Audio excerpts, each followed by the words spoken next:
ప్రార్థన.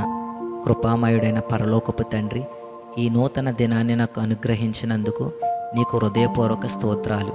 ఈ ఉదయం నీ సన్నిధిలో నిలవబడి నా హృదయాన్ని, నా ఆలోచనలను, నా జీవితాన్ని నీకు సమర్పిస్తున్నాను.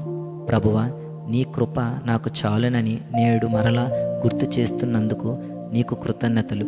నా బలహీనతల్లో నీవే నా బలం, నా సందేహాలలో నీవే నా జ్ఞానం, నా కష్టాల్లో కూడా నీవే నా ఆశ్రయం.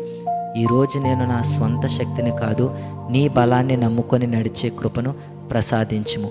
ఏ పని వచ్చినా, ఏ సవాలు ఎదురైనా నీవు నాతో ఉన్నావనే ధైర్యంతో ముందుకు సాగగలిగే విశ్వాసాన్ని అనుగ్రహించుము. ప్రభువా, నా కుటుంబాన్ని నీ కృపలో కాపాడుము. వారికి ఆరోగ్యం, ఆనందం, సమాధానం, ఆత్మీయ బలాన్ని ప్రసాదించుము. మా ఇంటిలో ప్రార్థన, ప్రేమ, క్షమ, ఐక్యత నిత్యం ఉండునుగాక. ఈరోజు నేను పలికే ప్రతి మాట ఇతరులకు ఆశను కలిగించునుగాక.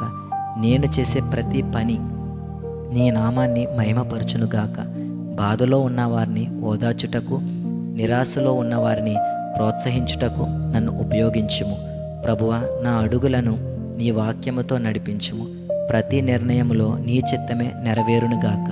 నా జీవితమంతా నీ ప్రేమను, నీ కృపను ప్రతిబింబించే సాక్షిగా నన్ను నిలవబెట్టుకోమని యేసుక్రీస్తు నామములో ఈ ప్రార్థన అడిగి వేడుకొనుచున్నాము తండ్రి. ఆమెన్.